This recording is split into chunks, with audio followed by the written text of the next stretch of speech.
Welcome back to the Formulaic Approach channel. In this video, we are going to talk about electric flux and Gauss's law.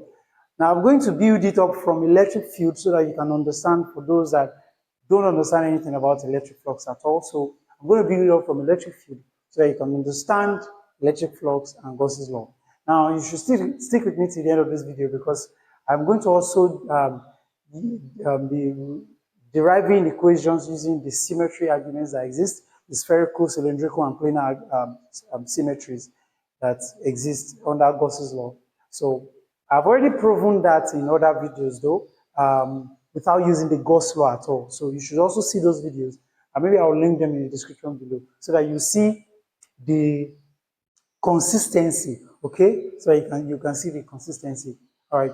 Now, let's first, in order to understand electric flux, we have to first understand electric field, okay? Now, what is electric field? We know that electric field is the region in space around a point charge, for example, a point positive charge, the region around it in space where the force due to this point charge can be felt by another force, another charge rather. The force, the points around it, and I am using this circle to represent the surrounding because it is a plane here, okay?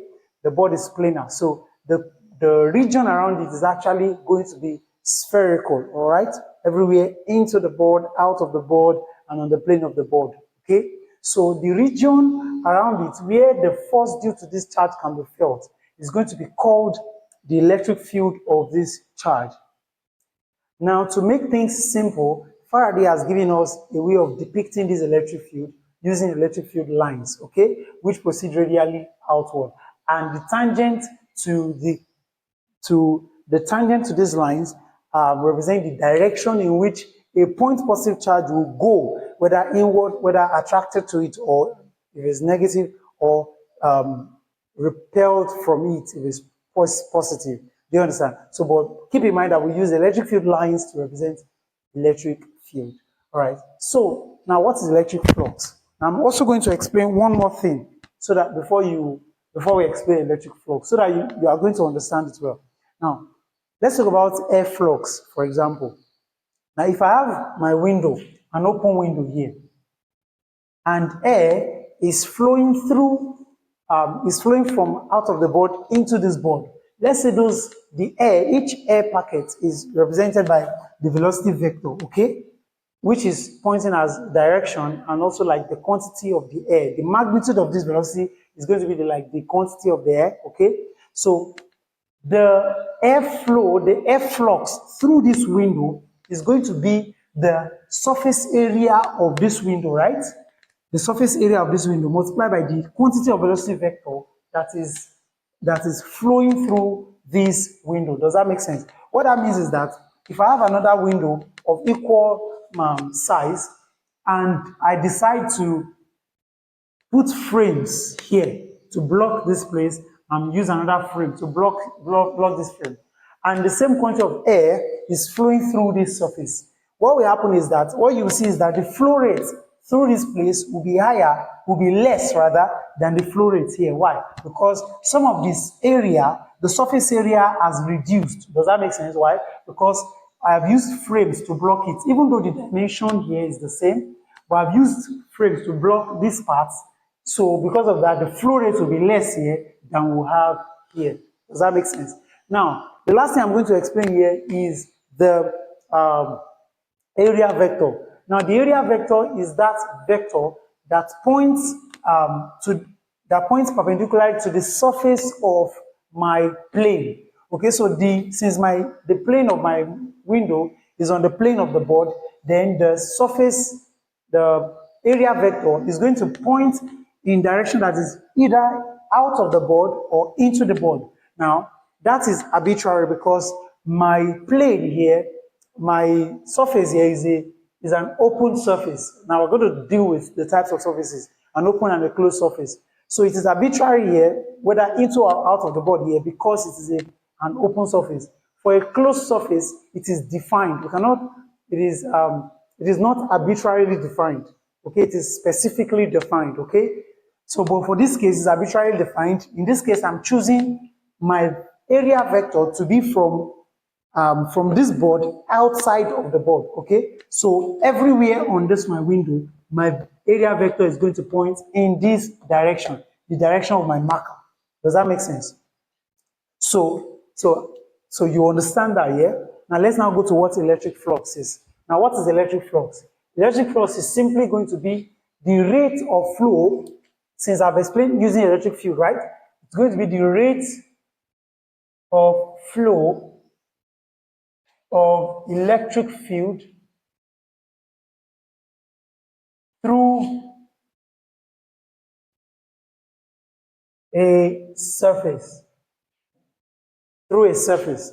Now, in this case, since I said there are two types of surfaces we are going to be considering, and we have the open surface, and the closed surface. Now, in an open surface, which is an example is the surface that I mentioned using a window now. So if I have my plane like a rectangle, let's first describe the electric field around on this board, okay? The electric field on this board is flowing in that direction from left to right everywhere on this board. So I represent them with electric field lines like this, okay?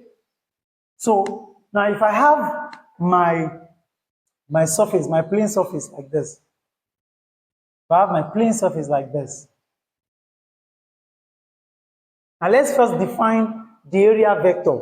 Now the area vector is going to point, remember, perpendicularly to this surface, right? So it's going to point in this direction. And notice the direction is exactly equal to the direction of my electric field. It's directly equal to the direction of my electric field. Let me draw it well. I have a straight line, another straight line, doing this one here, doing this one here. All right, so this is going to be my area vector that is pointing in the direction that is directly perpendicular to the plane of my surface here. So this, my surface, my rectangular surface here is from into the board and out of the board. This is what I have here, okay? And my area vector is going to be pointing in this direction. Does that make sense? Keep in mind that, so you see that since the electric field is pointing in this direction, then it means that my area vector is pointing exactly in the direction of my electric field. Does that make sense? You have this, you have this, you have this. These are the direction of my electric field everywhere here. This is the direction of my electric field. All right. So now, what if I change the orientation of this my plane? So I want to give you the three possible orientations that we can have. Now look at this orientation.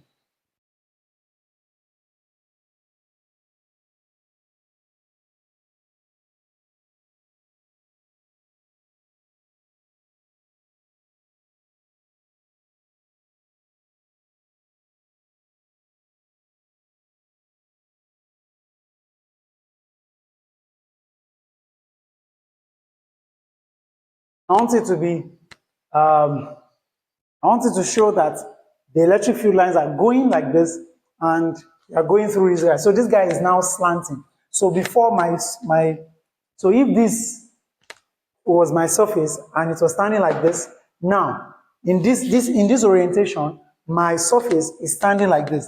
In this orientation, the surface is slanting, okay? The surface is slanting. Then the last orientation is where this guy is sitting, laying flat. They're going to have something like this.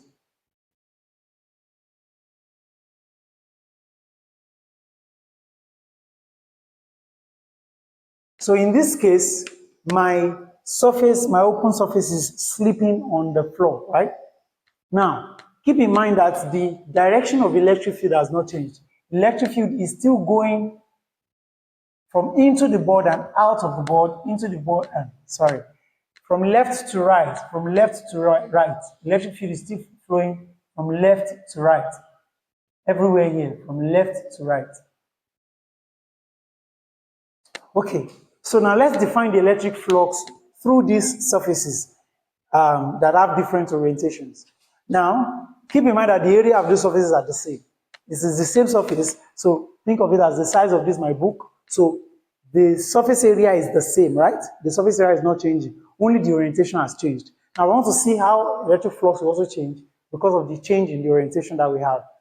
So look at this first orientation, where the area vector is directly pointing in direction of the electric field. So these are my electric field lines, right? So since the area vector and my electric field lines are aligned, or they are parallel to each other, then it means that the flux, we represent flux by the Greek letter phi. Okay? So my electric flux, which is a scalar quantity, is going to be the dot product of my electric field times the number of area, okay, the total area of this body, okay, the total area of this surface in which all my electric field lines touch, okay. So what that means is that I could define a small element of area here. We call it differential of area, which will also point in this direction. We call it dA, pointing in this direction. It means that if I define that small area as a unit area, then the magnitude of my flux is going to be the electric field intensity times all my dA in everywhere, right? Which means that I'll take the integral of this surface and then I'll get A. Does that make sense? Do you understand what I mean now? What that means is that to get my flux is going to be the E integral of my dA vector. Does that make sense now? Okay, and which gives me what? Phi equal to what? E times A. Dot product of E times A. Okay, and which shows you that when you have a dot product, you know that it's a scalar quantity, right? A scalar quantity. Electric flux is scalar, not a vector. But electric field is a vector, not a scalar. Electric flux, scalar, not vector. Now, this is the electric flux through this surface A. Now look at surface B now. Keep in mind that the electric field direction has not changed. It's still going in this direction. But now let's look at the first thing to define here is the surface vector, okay? The area vector. Remember that the area vector of this one is in this direction. The area vector of this one, since it must point in the direction that is perpendicular to the plane of the surface.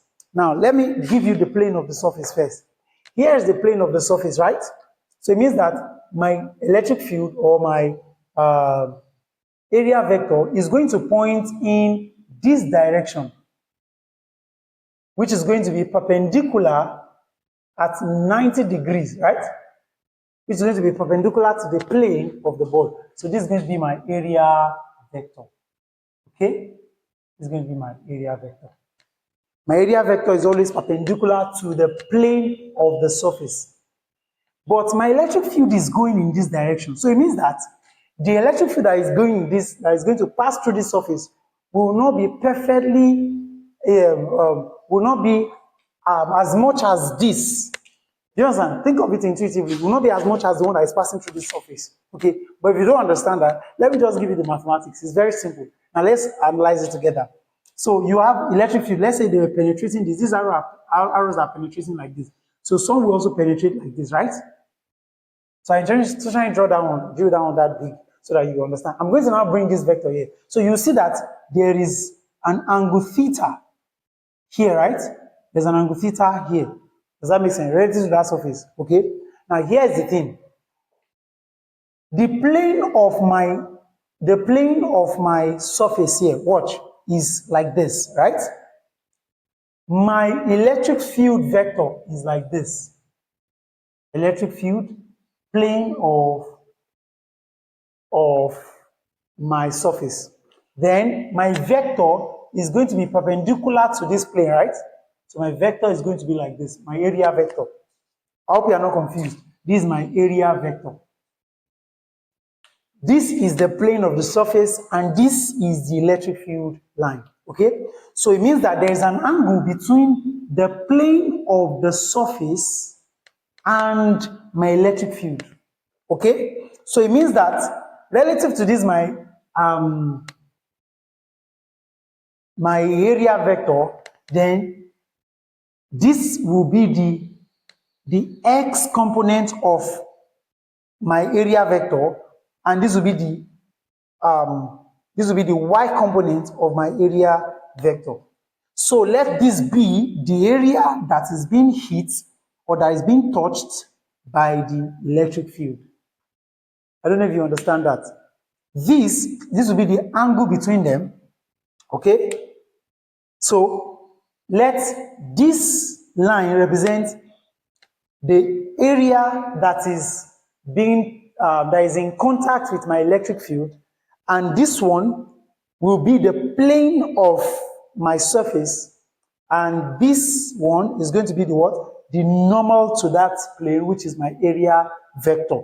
Okay, so this here is going to be what I have as my orientation, what I want to analyze, So this is going to be 90 degrees here. Then this will be the A, this will be A sub Y, this will be A sub X. Now, how do I analyze this now? How do I analyze this? So keep in mind that this is angle theta. Now keep in mind that we don't have anything to do with the vertical component here. Why? Why do we not have anything? Because my surface here, my vertical component here is just the component of the electric field of the area vector. Okay, and the area vector is pointing in a direction that is perpendicular to the surface of the plane. Okay, so what I have something to do with is the plane of the board, of the plane of the surface of my material that is being touched by electric field, or that is in contact with the electric field lines, and the direction of the electric field lines. Let me reiterate that. This component here, you will see that it is parallel to my area vector, right? We don't have anything to do with it because it is not the one that defines our, it doesn't really have much to do here. What really has much to do here is the surface of my plane that is in contact with the electric field lines and the direction of the electric field. So this is going to be the direction of the electric field, and this will be my area, my surface, the plane of my surface. Okay, now I used A to represent this. Why?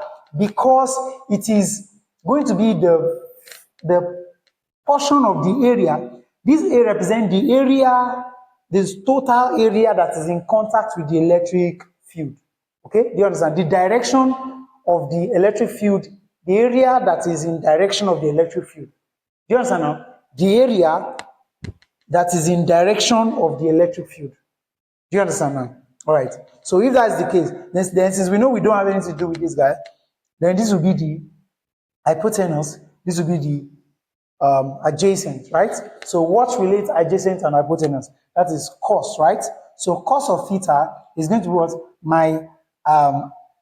My adjacent A sub x over my hypotenuse, which is A. So what that means is that my A sub x is going to be what? It's going to be A cos theta. A cos theta. So what that tells you is that the area, the electric flux depends only on the electric field intensity. So electric flux depends on what? On the electric field intensity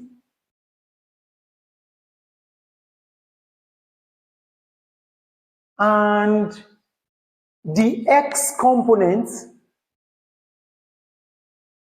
of my area. Does that make sense? It depends on what? Only the electric flux and the x component of my area. Because this will be the y component of my area, and this surface here is going to be the x component of my area, which is the surface of the plane. The surface of the plane is the x component of my area. So this is what we have. Then if we want to describe the electric field due to this side, due to this, since it's depending on only this, the electric field, electric flux rather, on this surface is going to be E multiplied by what? E dot AX. Does that make sense? And AX is A cos theta. So phi So let's call this phi A, phi 1, because this is my first surface, okay? This will be phi 2, okay? Which will be for this second and third, okay? So phi 2 will be what? E multiplied by dot A cos theta. And you see it's consistent, right? It's consistent with the dot product of vector, right? Which will be vector A times vector B. Vector A dot product vector B cos theta. Do you understand? In dot product. All right. Cos theta is what is the angle, is what we use to find the angle. All right. So that's that for this case 2. Now in case 3, how do we find the electric flux due to this surface? Now keep in mind that the area vector of this one is going to be pointing upward, right? It's going to be pointing upward. That is, it's going to be perpendicular to the electric field. So electric field is like this, and the area vector is like this, right?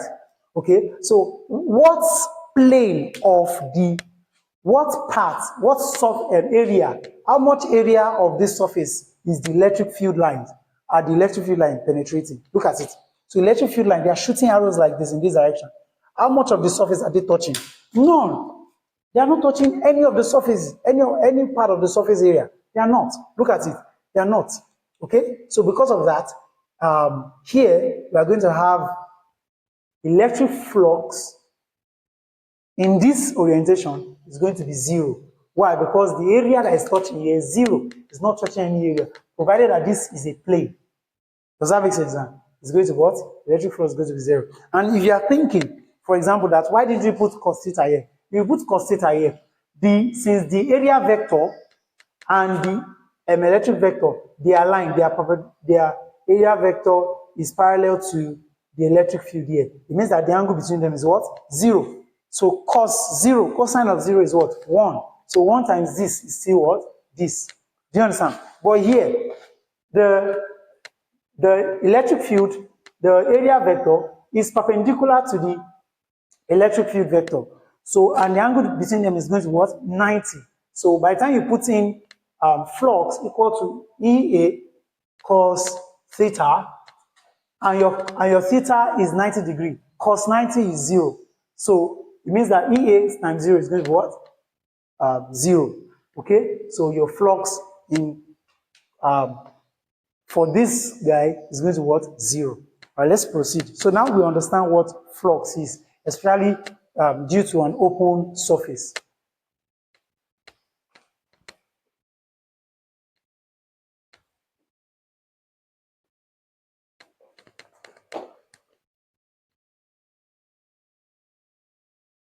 Now, so it means that in this case here, case 1 is where electric flux will be maximum, right? Maximum electric flux will exist in case 1, where the area vector is parallel to the electric field vector. Okay? But minimum flux is going to what? When the area vector is perpendicular to the electric field. Does that make sense? And then anywhere in between is going to be where we have AE cos theta. All right. So then what is now the unit of measuring the SI unit of this guy? The SI unit of this guy is going to be, since this is E times A, right? What is E? E is electric field, and the unit of electric field is what? Force per unit area, which is Newton per force per charge, right? Newton per coulomb. And what's the unit of area? That's meter squared. So our electric flux unit becomes Newton meter squared per coulomb.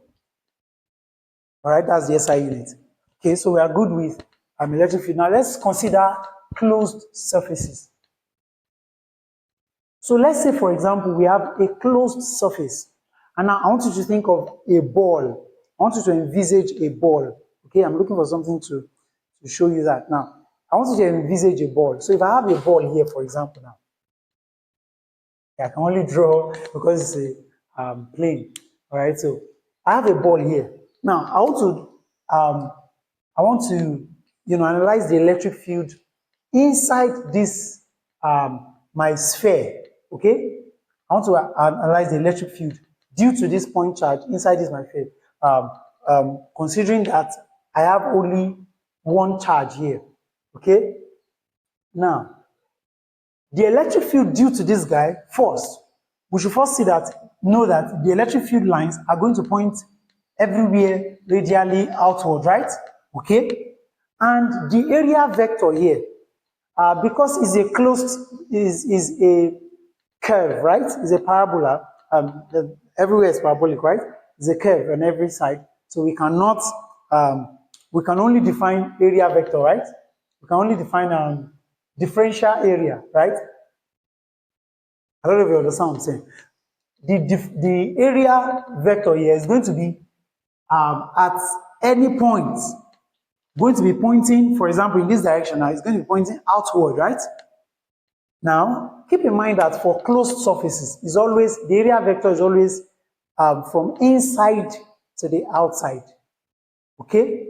For the area vector, okay? But electric field lines are going to point outward for positive charge, but inward for negative charge. Don't forget that, and don't mistake that.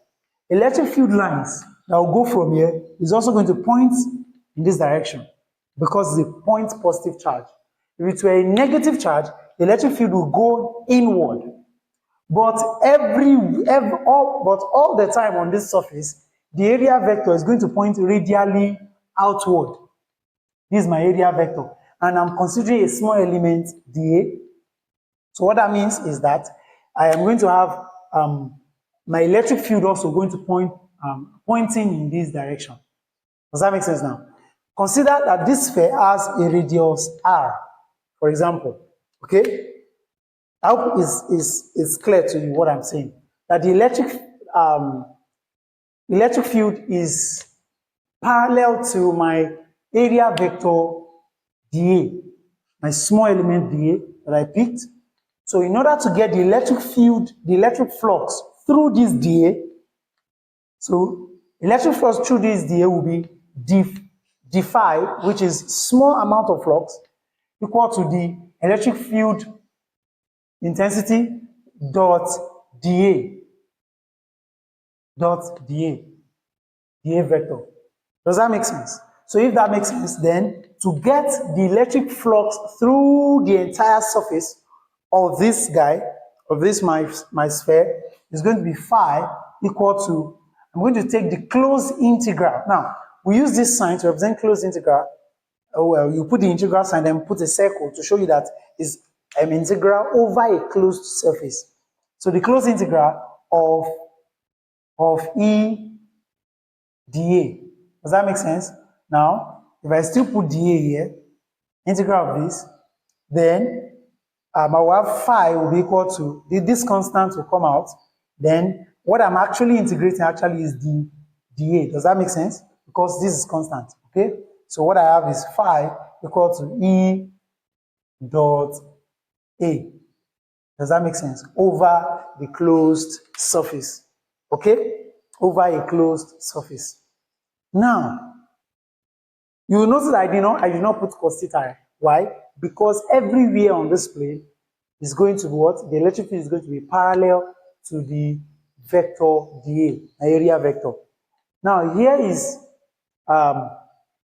the twist. Now, not much like a twist, but you will see, you know that this is a sphere. The area of a sphere is given by 4 pi r squared. Okay, so just stick with me. The area of my sphere is 4 pi r squared. It means that my flux is going to be E vector dot or multiplied by area, which is 4 pi r squared. And keep in mind that my electric field is given by the formula Q over 4 pi epsilon naught r squared. Okay? Then multiply by 4 pi r squared. So if that be the case, then 4 will cancel 4, pi will cancel pi, then r squared will cancel r squared. Then the phi will be equal to q over epsilon naught. So with this, we are able to conclude that the electric flux in a closed surface is going to be given by what? The charge divided by permittivity of free space. Remember that E sub naught, epsilon naught represents permittivity of free space, of vacuum. Okay? Now, what does this equation tell us? This is the first equation, first of Maxwell's equation, okay? For closed surface. So now what does this equation tell us? It means that the magnitude of my electric flux through a closed surface is dependent only on the quantity of the charge and the permittivity of free space. And the permittivity of free space is always constant, right? So it means that the magnitude of flux is dependent only on what? The Q, the charge that is enclosed. Okay? And that is what Gauss law now states. Gauss law now states that the electric flux, so we can now define Gauss law. So we have gotten to Gauss law now. First, before we get to Gauss law, let me explain the implication of this equation. You see, the implication is that no matter the shape that I give this guy here, okay, for example, if I dent it,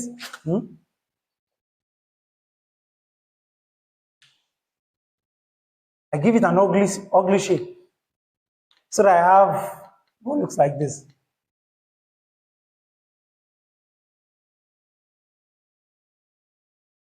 It means that my electric field, my electric flux through this surface will still be equal to what?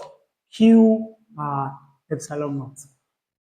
Does that make sense? So that shows you that it is independent of the shape of the surface and the radius or the distance from that surface. Okay? Now, that is for an enclosed surface. Keep that in mind. And I'm going to show you by symmetry, when we get to Gauss law now, how that applies. So follow me now. Now, what does the Gauss law now say? Gauss law now states that the electric flux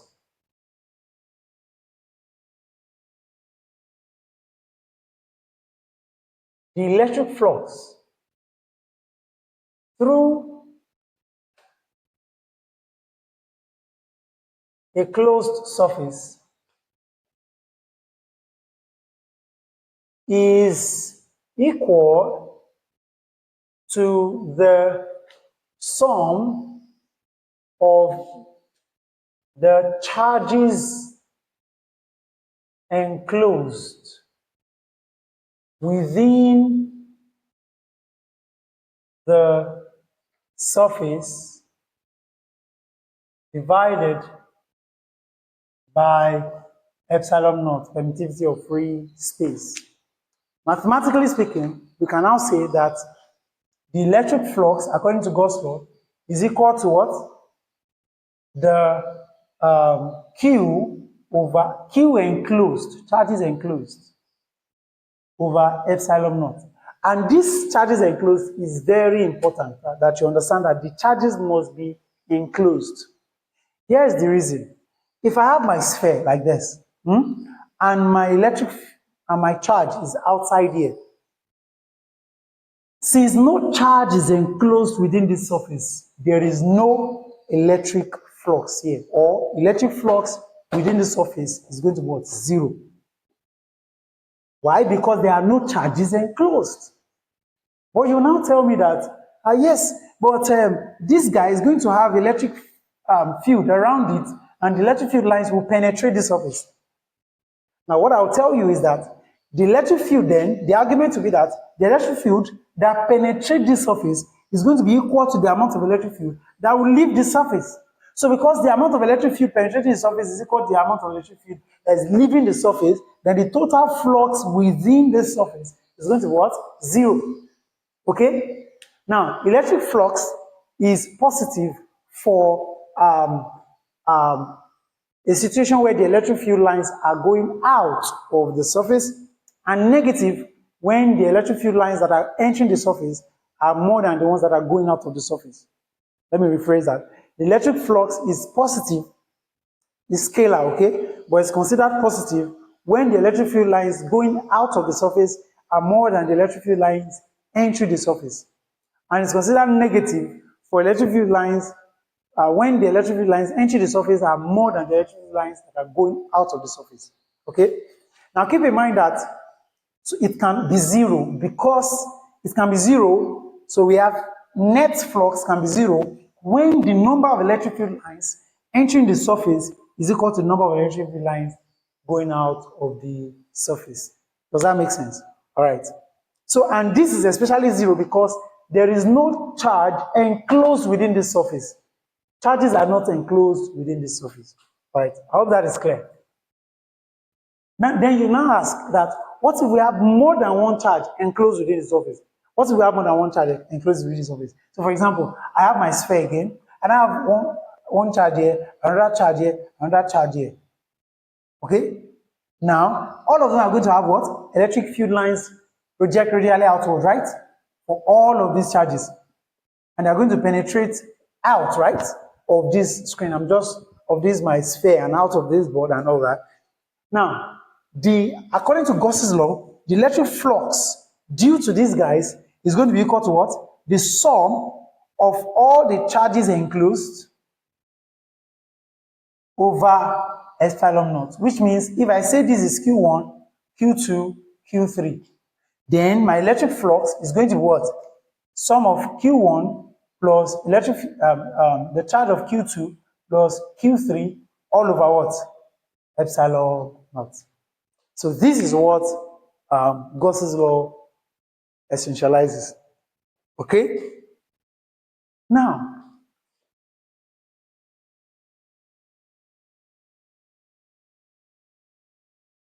consider a case where I have a uniformly charged sphere. So I put the total charge on this sphere is Q, okay? And it's spread uniformly around this sphere. Since when you charge that sphere, the charge actually spreads uniformly around it, okay? Now, since the charge is spread uniformly around it, what if you are asked that, first, know that the radius of this sphere is r. So what if we are asked that what is the electric flux at a distance r away from the center of the sphere? This is the charge. The charge, positive charges are spread across uniformly on the surface of the sphere. Keep that in mind. The surface of the sphere, uniformly charged sphere. Okay? What is the magnitude of my vector of electric flux at a point that is distance r away from the center of that sphere? And what is the electric flux again at a point r, distance, let's call this one r1, let's call this r2, at a distance r2 away from the center of the sphere? Now, you will find out that because there is no charge enclosed within the sphere, the electric flux is going to be what? 0. It's going to be 0. How do we know that? We know that the electric flux is going to be what? Q enclosed by what? Epsilon naught. And electric flux is given by E dot A, right? Equal to Q over epsilon naught. And what is A? For our sphere, is going to what? E multiplied by 4 pi r squared, okay, is equal to Q over E sub naught. Now, at the end of the day, you find out that Q enclosed. What is the quantity of charge enclosed? 0. So since the quantity of charge enclosed, this will be 0 and this will be what? 0. So what does that mean? The charge enclosed here, the electric flux here, is going to what? 0. Does that make sense? Why? Because there is no charge enclosed. And this answer is not a trivial answer. Why? Because it tells us that once there is no charge enclosed within a surface, then the electric field, electric flux in that place is going to be 0. Even if the charge is outside. What that means is that the charges that are distributed uniformly here are going to have electric field lines point radially outward, okay? And when they point radially outward, some will enter here, but will come out again. Does that make sense? At every point here, they are going to come out of the distance. So because of that, the net electric flux here is going to be what? 0. No charge is enclosed. But at a point R2, away from the center of the sphere. Now, the one thing to do to analyze this is to draw what is called your Gaussian surface. Your Gaussian surface. Now, when you are choosing your Gaussian surface, you have to consider the shape of the body you are given, okay? In this case, we are given a spherical surface, right? So our Gaussian surface to choose wisely is to choose a what? A spherical surface. So for the one where I got my, here was R1, for the one I calculated R1 for, the Gaussian surface I simply picked was what? A spherical surface, even though I didn't show it. Why did I pick this Gaussian surface?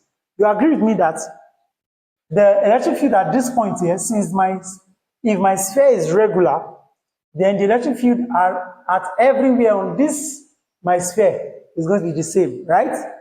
So, but if you look into this place here, no charge is enclosed. So that's why what? Electric flux is what? 0.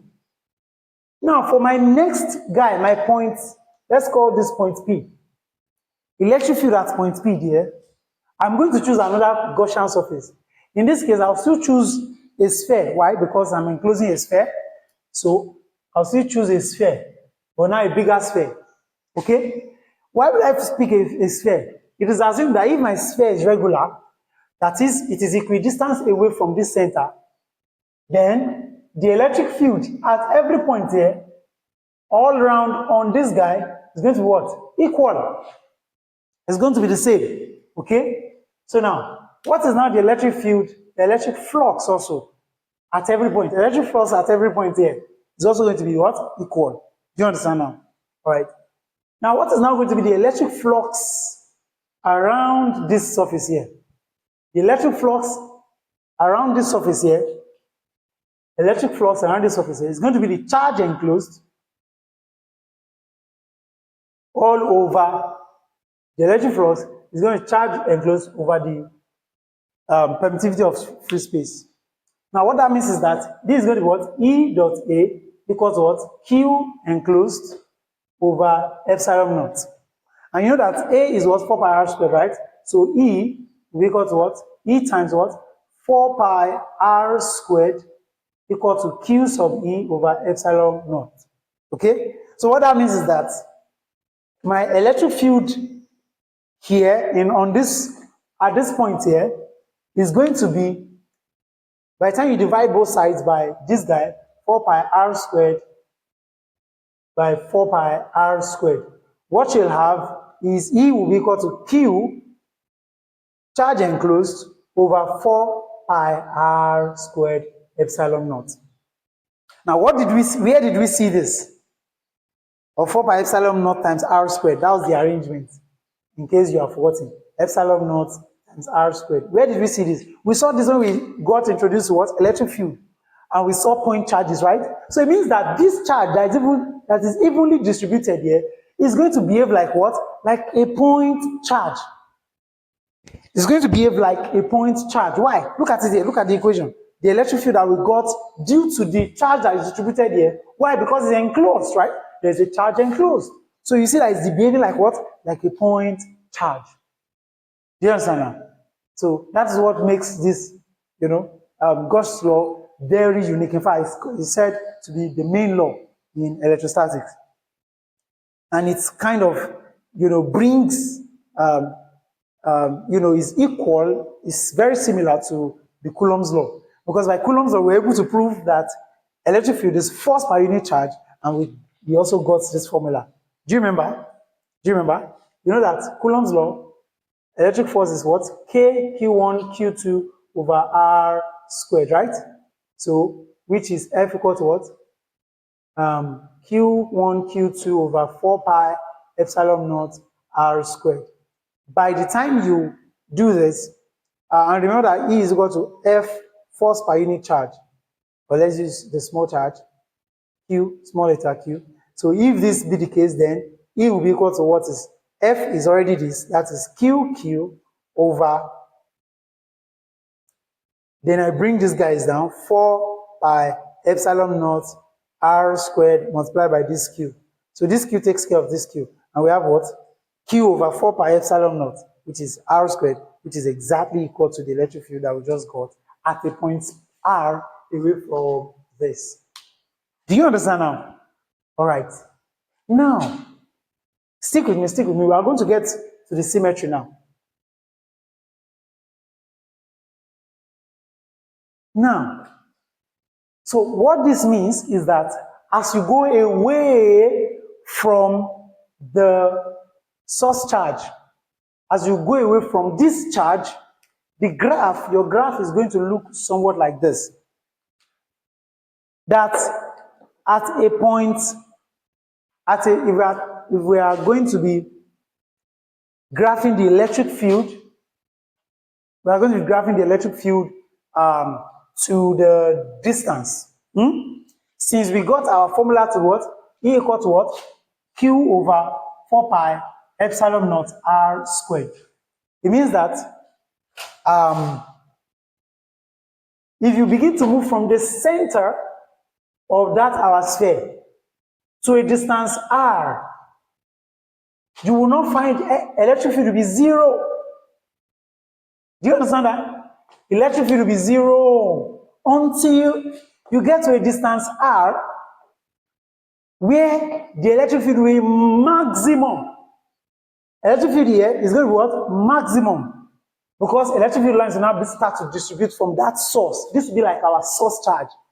Point source charge. I said it's behaving like what? A point charge, right? So, and at that point, the electric field is maximum. And it means that it's going to, from that point, now begin to drop because it drops by 1 over R squared. Do you see that? So it's going to begin to drop rapidly by 1 over R squared. So this is going to be the graph of our electric field stroke, the distance that you get from the center of the sphere. So the farther you move away from the sphere, your electric field drops rapidly. Do we understand now? All right. So now let's now talk about the symmetry tricks that we might have. So one is this spherical symmetry that I just proved. Okay, this is the spherical symmetry. The spherical symmetry tells us that E is equal to what? Flux rather is equal to what? E over epsilon naught, so that, Q over epsilon naught, so that the electric field we got will be equal to what? Q over 4 pi epsilon naught R squared. Okay. So by this is the proof of spherical symmetry.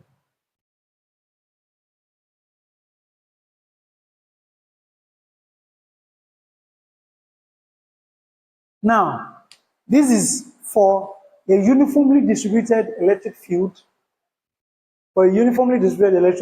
okay, using spherical symmetry. Now, what if we want to use, there are 3 other symmetries, okay? There are 2 other symmetries.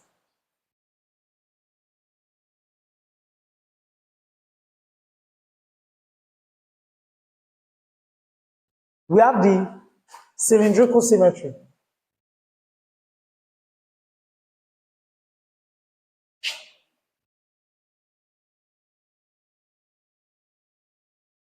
So let's examine or assume a plane on which charges have been distributed uniformly and the charges are dq, okay?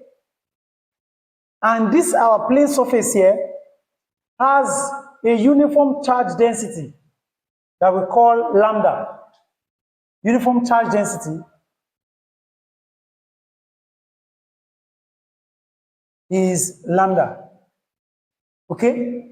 And remember that charge density here is given by what? Quantity of charge per length, per unit length of our field.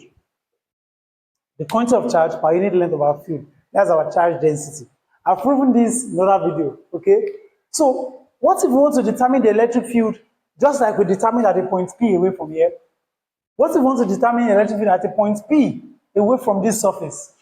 Okay? Now, what's Gauss, using Gauss law, or what we use, Gauss used to explain this is using what we call Gaussian surface. So our Gaussian surface we will select here is going to be a cylindrical surface. All right? That's the Gaussian surface we are going to select. So we'll select it such that in such a way like this. We'll draw our a cylindrical surface on this first, because watch me.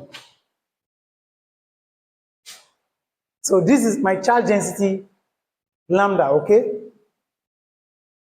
So if I want to check for the electric field due to any point on this surface here, then I'll select a cylindrical surface, a Gaussian surface that looks like this.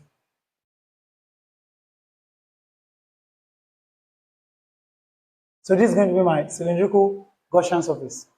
So keep in mind that my electric field lines are going to go in this direction because it's positive, so away from the positive. It's going to point away from the positive everywhere on my Gaussian surface. But I am not considering this circular surface here because it doesn't really matter, right? I mean, like, it doesn't affect anything here. But keep in mind that we are assuming that this surface, this plane, is infinitely long. So if that's the case, then remember that charge density, like I said, is what? Q per L. What that means is that our Q is going to what? Our Q is going to what? Lambda L. Does that make sense? Now, the electric flux here, remember, is always the electric field intensity times the surface area. Now, what is going to be the surface area of this, our cylinder? The surface area of our cylinder is going to be what? 2 pi r L. And what is our R here? Why is it 2 pi r L? You know our cylinder is like this. And I'm considering only the, I've broken it. Let's break this our cylinder now into tiny pieces of rings. Tiny pieces of ring that are planar. So what I eventually have is what? A circle. So if I now add all those circles together, I build up all the circles, then it forms my cylinder, right? So remember that the circumference of a cylinder is what? Pi r, right? The circumference of a circle, rather, is 2 pi r, right? So if I build that circumference up till it becomes a solid, I'll build it up over a length. Do you understand? I'll build it up in a number of length times. Do you understand now? So that's why that's the formula. And of course, in basic maths, if you remember this, okay? Now, so this is the surface area of my cylinder. I want to calculate the electric flux through these surfaces. So the electric flux, therefore, become E multiplied by 2 pi RL. And recall that E is what? 4 over, Q over 4 pi epsilon naught R squared. So, phi therefore becomes 4 Q over Q over 4 pi epsilon naught R squared. Since it's the same R, let's use small r too. R squared multiplied by 2 pi RL. 4 pi epsilon naught R squared. So 2 pi takes care of pi, 2 here, 2. R takes care of 1 R. Okay? Then our flux will now become Q times L over 2 epsilon naught R. And remember that our Q is lambda L. Okay? So if our Q is lambda L,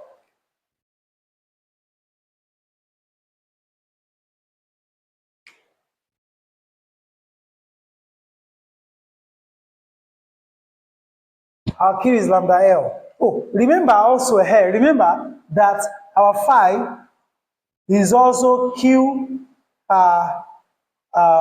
epsilon naught, right? Okay. So if this be the case, then our Q is lambda L. So our phi will be equal to lambda L over epsilon naught, which will be equal to QL, and Q is lambda L, right? So that will be lambda L dot L over 2 pi epsilon naught R. Now we want to still have our electric field. We want to generate a value for our electric field. Let me reverse it. Let me take it from here again. Let's take it from here again. Don't worry, it's very simple to generate. It's very simple. Because I didn't practice before coming. So now, so this is it. So from here, Q over epsilon naught is equal to what? E, electric field, multiplied by 2 pi RL. Okay. Okay. So Q, recall that is lambda L. So it means that lambda L over epsilon naught is equal to E times 2 pi RL. Divide both sides by 2 pi RL. 2 pi RL. Then what we will have is that our electric field will be equal to lambda L over 2 pi RL epsilon naught. L takes care of L, okay? And electric field will be equal to lambda over 2 pi R epsilon naught. Okay. Sorry for the initial mistake. I used to know it as simple because it's simple, you know.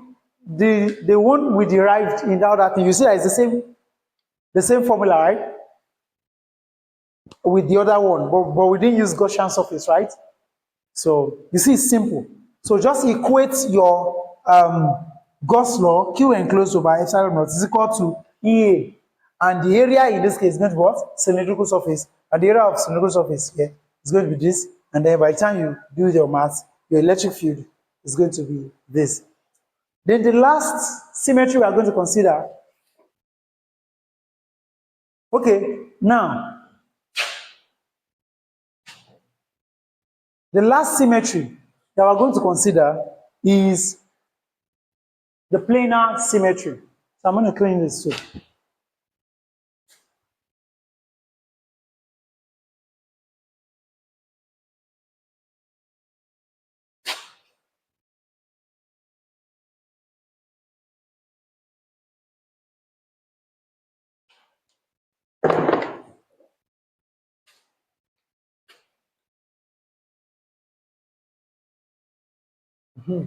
Now, for our planar symmetry, we have our a plane,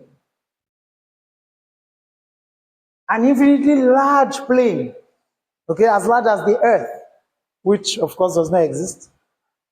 Now, and we have our charges distributed uniformly on it.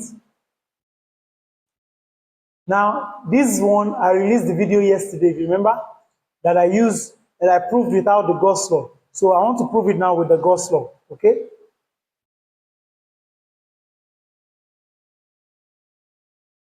So just know that, now this my surface is infinitely large, and my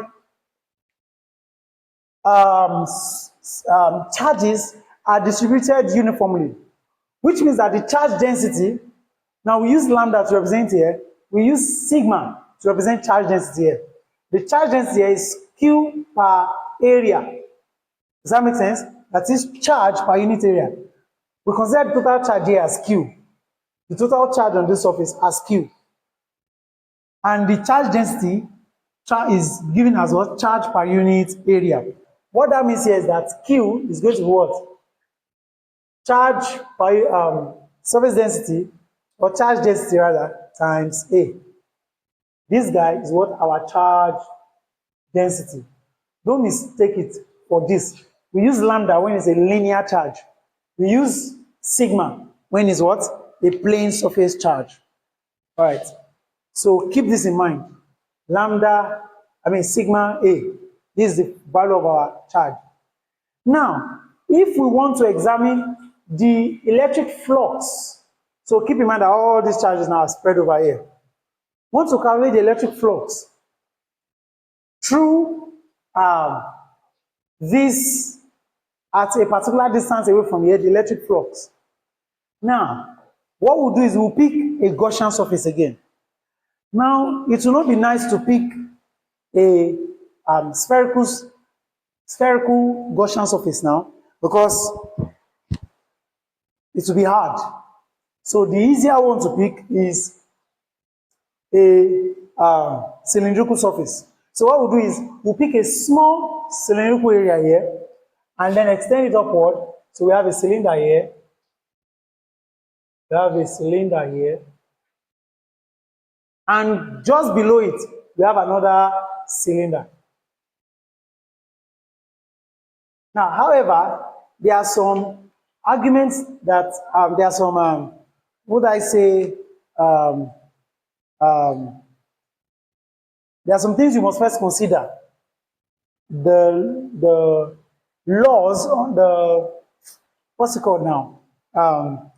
For these arguments to be valid, there are some things that I have made sure to put in place. That the distance here, the distance from this place, the surface that I'm picking my charges, positive charges, to this place is equal to the distance below also. Okay? And that the area of this my circle and the area of this my circle are also equal. Of course, it's a cylinder. Okay? Then the second one is now that this surface here is going to be perpendicular to my plane, the surface of the cylinder here, because that's where I'm calculating my flux. Okay? So the flux through the surface is going to be what? Perpendicular to this surface, downward also, perpendicular to this surface. If it was negative charge, to go inward, but from the same point. From the same point. Okay? So the first thing, the distance is equal, and the surfaces are what? Perpendicular to our surface here. Okay? And the charge is uniformly distributed. So if we want to calculate our flux, remember that flux is equal to what? Flux is equal to what? E dot A. Okay? Now, in this case, remember that our flux is also Q over epsilon naught. Does that make sense? So Q over epsilon naught will be equal to what? E multiplied by A. And what is the surface area of our cylinder? Now, there are two cylinders, because there is a cylinder upward here and there is a cylinder downward here. There is a cylinder up here and there is a cylinder down here. It means we have two flux. I don't know, two fluxes. Because our total flux, so let's call it flux total here, is going to be the flux due to the upward cylinder, cylinder 1, plus the flux due to cylinder 2. I hope that makes sense. So what that means is that our total flux is going to be what? 2 phi. Does that make sense? If that makes sense, then our total flux therefore becomes, what is phi? Phi is EA. So 2 times E dot A. Does this make sense? Good. Now remember that our flux also is given by the total charge enclosed over E over epsilon naught. This will be equal to 2 dot E dot A. Okay? Now, recall that our charge here is charge density times area. So we have that charge density sigma times area over epsilon naught is equal to 2E dot A. So from here, what do you see? You're going to see that this will take care of this. Does that make sense? You see it's becoming sweet here. So I'm going to take this up. And then what we have here is charge density over epsilon naught is equal to 2E. So what does this mean? It means that our electric field is equal to what? Sigma over 2 epsilon naught. Yesterday I proved this to you using symmetry trick for a flat surface. So you see, using Gaussian surface is very easy to prove. Do you understand now? So that is how we use the planar symmetry. Now, the one that students now also find complex is, what if we now have two plane surfaces together? You must have seen this in your textbook before, where they will say the electric field from a positive, for example, to a negative charge, positively charged plane to a negatively charged plane. Let's say everywhere here, this one is positively charged, negatively charged. Why this one everywhere here? Well, let's use plane like this, a plane like this. I'm showing you what you must have seen before. So now I want to show you how this is derived. Let's call this negative charges throughout. And this one's positive charge, positive charge, positive charge, positive charge, positive charge, positive charge, positive charge, positive charge, positive charge, throughout. So you must have seen something like this before. That is going from here to here, here to here, here to here, here to here, here to here, here to here. However, at the end here, there is a fringe. According to Maxwell was able to prove that this will create a fringe around here. Okay? Even though the intensity of that electric field will now begin to decrease. Okay? But there's a fringe here. It's not going to be straight. But here I'm going to be using for an infinitely large plane, two infinitely large planes with opposite charges, dipoles. Okay? So watch me.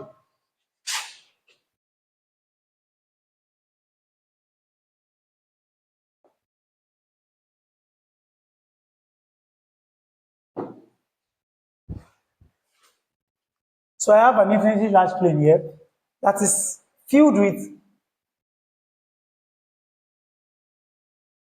another infinitely large plane here. So let's say this one is filled with negative charges.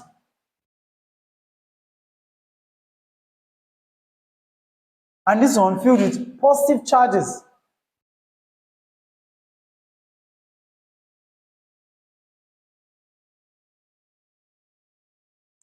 Since my electric field, due to my negative charge, always points towards the negative charge, everywhere towards the negative charge. So I'm going to have this. Okay, I'll make sure to draw the same number of lines for everybody. So 1, 2, 3, 4, 5, 6, 7. So it means that for this side, so it's going to point upward, upward, upward. 1, 2, 3, 1, 2, 3, 4, 5, 6, 7. Even at away from this charge here, to still point what? Upward, upward, upward, upward, upward, upward, upward. Okay? But what about the charges due to my positive charge here, the electric field lines now, due to my positive charge? Now, at the end here, I told you there will be fringes, okay, but But I'm assuming now, our assumption here is that, it was assumption I wanted to remember the other time. So our assumptions are that this guy are equal, okay, the assumptions for our argument. The D are equal, then this guy is perpendicular to the plane along the hair. Assumption is the word I was looking for. All right, so our assumption here is also that our electric field, our planes are infinitely large, okay? So there is no point where there has to be fringes. Now, our electric field, due to the positive charge, will point radially outward, isn't it? So at this point, it's going to point 1 away from it, 2, 3, 4, 5, 6, 7. Away from it everywhere. For this guy, away from the guy everywhere. 1, 2, 3, 4, 5, 6, 7. Away from the positive charge. Even at this point here, it will still point away from the positive charge. 1, 2, 3, 4, 5, 6, 7. You see that? It's going to point away from the negative charge, positive charge. That's the way it does, right? Radially outward for positive charge and radially inward for negative charge. So by the time you add up the sum of electric fields here, this one will be positive, for example, this one will be negative, this one will be positive. By the time you add it up, you are going to go and get 0 here.